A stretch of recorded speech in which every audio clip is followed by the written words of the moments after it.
I worked in investment banking. I got an MBA. I moved to California, worked for some media companies, worked in some internet startups, and then I quit because my heart wasn't in it. And I went to volunteer at a former orphanage, and I found myself there.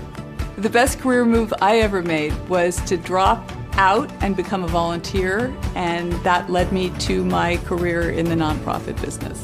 At Children's Institute, we work with children who don't have a voice. Nobody is lobbying for them, nobody is telling their story, so that is our job, to make sure that they have every chance to be successful and healthy in life. And at Children's Institute, that means serving the whole child, their family, and their community. Not just providing one service, but being able to impact the course of somebody's life. One of the things that we want to change is keeping children out of foster care, if at all possible, keeping families together, keeping them safe, and keeping them healthy.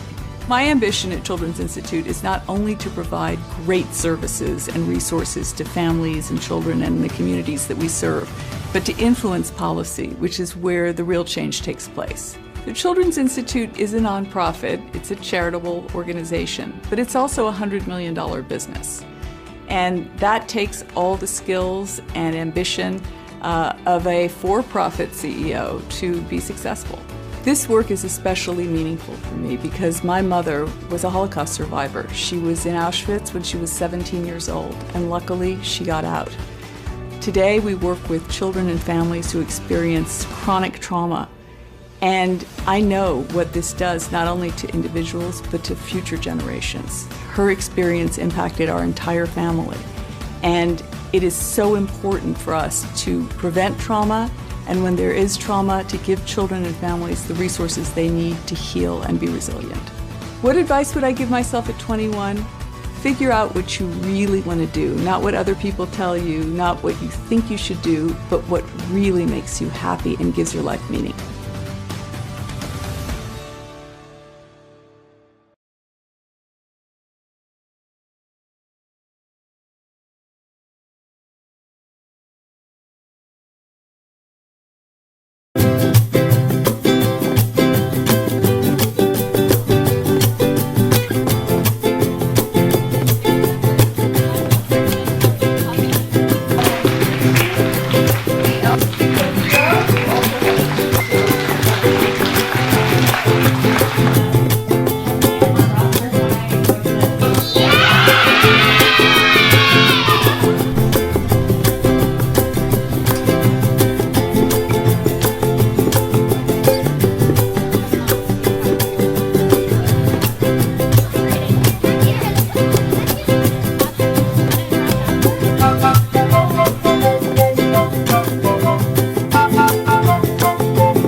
Partnership for Families is a free program that provides you resources and education so that you can feel confident as a parent. It's a partnership that we have with families that help us navigate their needs to prevent child abuse and neglect and keep children in their homes. We actually partner with families.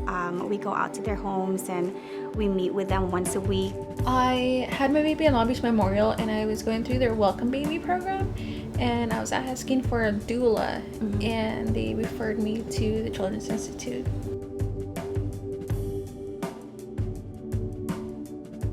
This program is really great because we not only work with them in sense of improving their life, but having them be more independent. I've been provided with a doula, a lactation consultant, now like the baby massages, with resources like the bassinet and the baby play yard. And we give them programs such as parenting classes that could help them, develop their parenting skills. It's helped me a lot because as a new mom, I didn't know what I was doing, and I had a lot of fears. And we sit with them, we look at their resumes, and it's like, okay, then let's look at other avenues on how we can gain like jobs and stuff like that.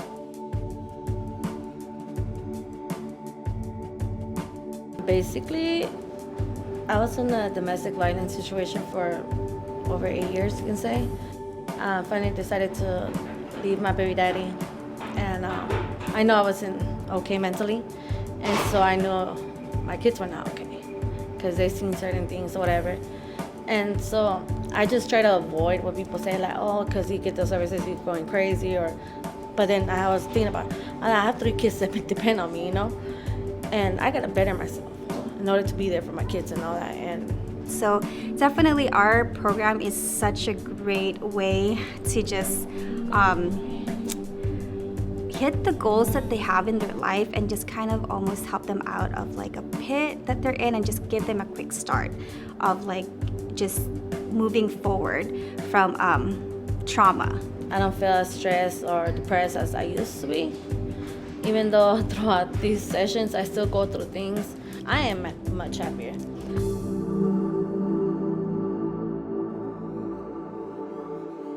We definitely encourage parents to refer themselves, and that's what we call a community referrals. Is that when a family who's especially an expecting mom and also up to 1 year old, they can definitely come to us and refer themselves to get the help that they need.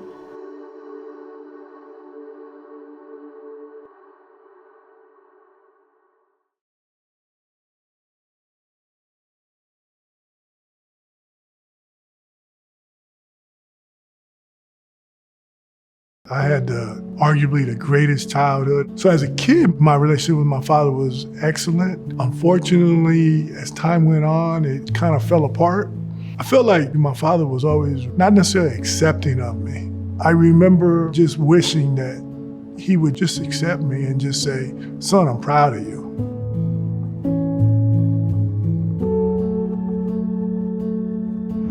My daughter was born. I believe that men could nurture, that men could listen. When you show your kids you're vulnerable, I think you show that you're real. When they feel comfortable being vulnerable with you, then you have a magical connection. My marriage came to an abrupt ending, and before I know it, when they weren't with me, I couldn't even find enjoyment in anything. It's a plethora of feelings. Anger, sadness, frustration. When I came to Project Father, I was at a crossroads.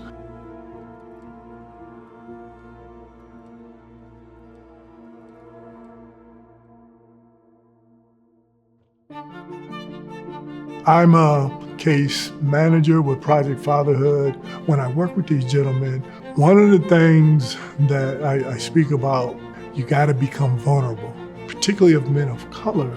You're taught not to be vulnerable. When I do the initial intake, is when I first see it. I see the anger, I see the sadness, I see the disgust with the system, and I reassure them that this is gonna be so empowering. You're gonna realize that you're not crazy for the feelings that you got, and then you're gonna pick up some tools.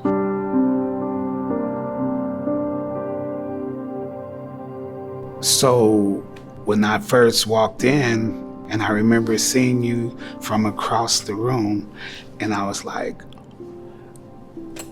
oh shit, he sees through me. And the more we talked, the more I became vulnerable. The more I started talking about the things I was dealing with my family and my children at the time. That was very powerful because of where I came from, being from a community that we talked at each other. We didn't talk to each other, and we didn't listen. And that's why I'm here today. You don't know, but you've helped my whole family, because me changing the way I look at life is going to change my legacy. Okay?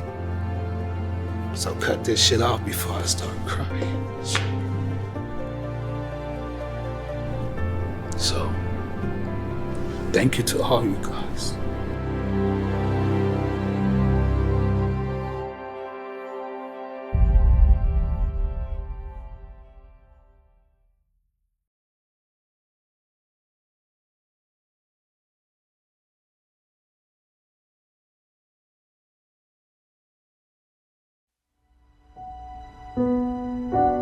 That day was just a weird day. I get a phone call from one of my friends. He starts crying over the phone, and someone else grabbed the phone, and they told me, they said, George was just shot.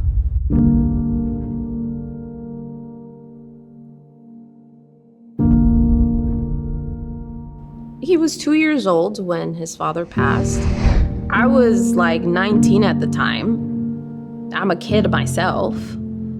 What am I gonna say to a 2-year-old when I am heartbroken, grieving, and distraught? I do remember hugging him, having him with me all the time, crying every time he asked me, "Where's Daddy?"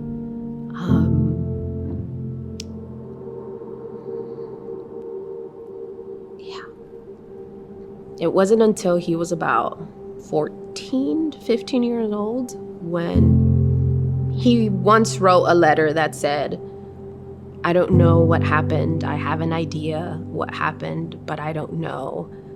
Just know that I'm okay." And I've learned that in my own grieving process that you're not just gonna stop crying and stop being sad and stop being angry.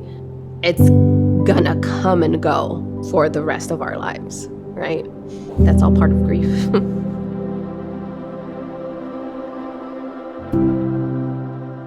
At Children's Institute, I work with children and families who have experienced gun, gang, and community violence.